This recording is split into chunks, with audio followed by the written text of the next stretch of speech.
You're crawling through traffic, you press the gas, and suddenly the car jerks like someone just kicked the transmission from behind.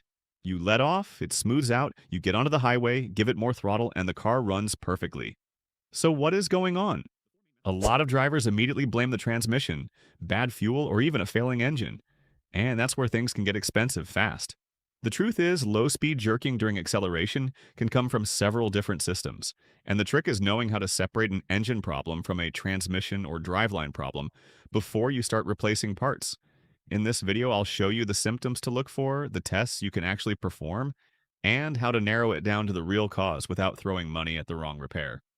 Before we get into the diagnosis, if you enjoyed learning how to fix your own vehicle, save money on repairs, and understand how your car actually works, hit that like button, subscribe to the channel, and turn on notifications. We put out practical automotive repair videos every week to help you diagnose problems before they turn into expensive mistakes. Now, let's find out what's actually making the car jerk. Here's the first thing you need to understand. A car that jerks at low speed doesn't automatically mean the transmission is bad. The pattern of the symptom is what matters. If the engine stumbles when you press the accelerator, especially under load, an ignition problem such as a weak ignition coil or worn spark plug is one possibility. When cylinder pressure rises under acceleration, the ignition system needs to produce enough voltage to fire the spark across the plug gap. A weak coil, worn plug, excessive plug gap, or damaged plug wire can cause an intermittent misfire that you feel as a hesitation, buck, or jerk. But that's only one possibility. A dirty or inaccurate MAF sensor, vacuum leak, throttle body problem, EGR issue, fuel delivery problem, or even a transmission or torque converter problem can create a very similar sensation. That's why you diagnose the symptom instead of immediately buying a part. And here's something that confuses a lot of drivers. The car can jerk without immediately turning on the check engine light. A computer doesn't necessarily set a misfire code the first time a cylinder misses. The misfire monitor looks at crankshaft speed changes and other operating conditions, and the fault has to meet certain criteria before a diagnostic trouble code is stored. So an intermittent hesitation may happen without producing a code, especially if the problem isn't severe or consistent enough to trigger the monitor. That doesn't mean there's nothing wrong, it means you have to use the symptom itself as part of the diagnosis. Before you buy a coil, sensor, or transmission part, try to figure out where the jerk is coming from. If the engine RPM stumbles at the exact moment the car jerks, especially when you add throttle, start by investigating the engine, ignition, air, fuel, and throttle control. If the engine RPM stays relatively smooth, but you feel a shudder through the vehicle at a particular road speed, especially during light, steady acceleration, the torque converter clutch becomes a much stronger suspect. A TCC shudder can feel surprisingly similar to driving over a rumble strip, and may disappear when you accelerate harder or lightly apply the brake. And if the symptom happens mainly while turning and you hear clicking or feel a repetitive knock from one side, that's a different direction entirely. Think CV axle or another driveline component. This distinction can save you from replacing the wrong system. Now let's actually find the problem. If you have a scan tool with live data, start by checking for stored and pending trouble codes and look at the misfire counters if your vehicle supports them.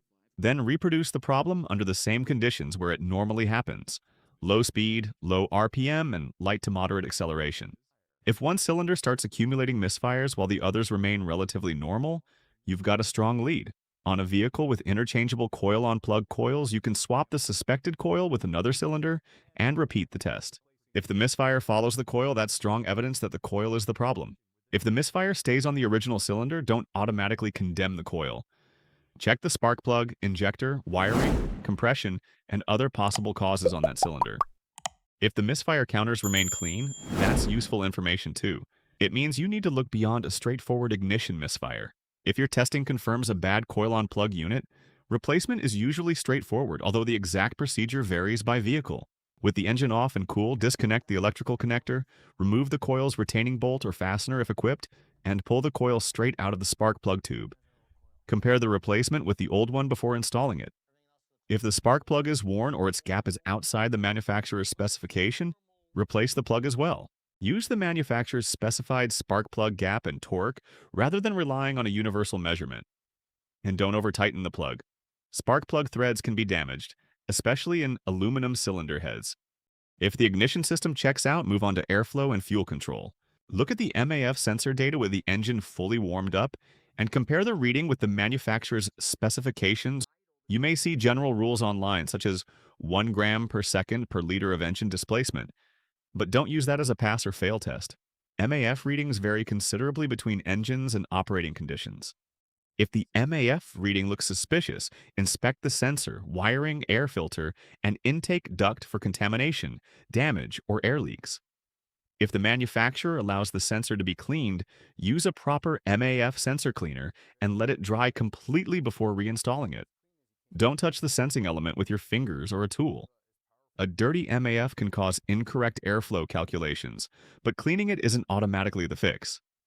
The sensor itself, the wiring, or another intake problem could be responsible. Next, look at the fuel trims.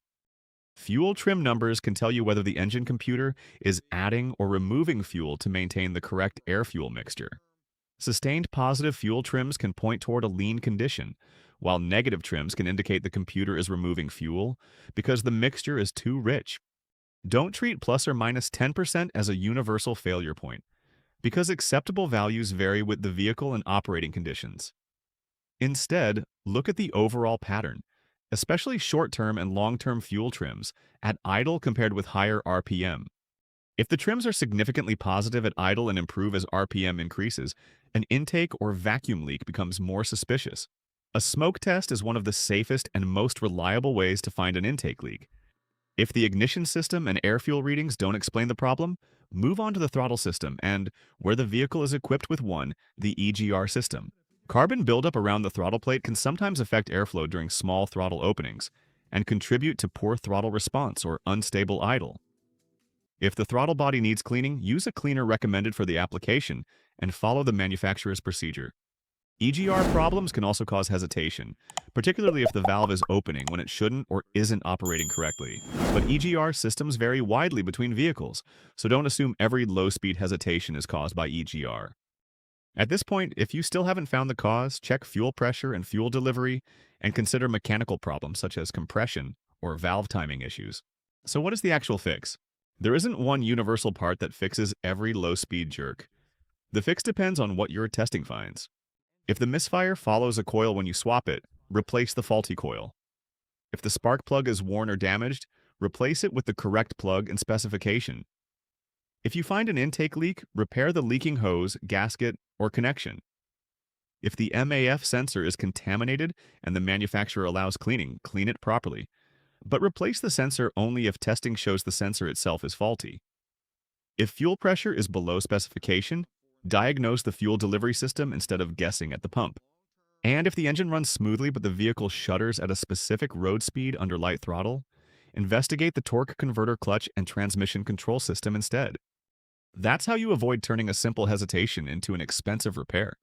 A weak coil or worn spark plug can be relatively inexpensive to fix. An intake leak might cost almost nothing if it's a loose hose. A dirty MAF may only need proper cleaning. But if you assume every jerk is a transmission problem and start replacing expensive parts without testing, you can spend hundreds or even thousands of dollars without fixing the actual problem. So when your car jerks in traffic but seems fine at highway speed, don't just ask, what part is bad? If you end up cleaning your throttle body and the engine still doesn't idle correctly afterward, don't assume you damaged anything. Some vehicles require an idle or throttle relearn after service, and the procedure can be different from one vehicle to another. In the next video, I'll show you how throttle body and idle relearn procedures work, including what you can do yourself before paying a dealer to do it for you. Be sure to subscribe and turn on the notification bell, so you'll be the first to know when that video goes live. Thanks for watching, drive safely, and I'll see you in the next one.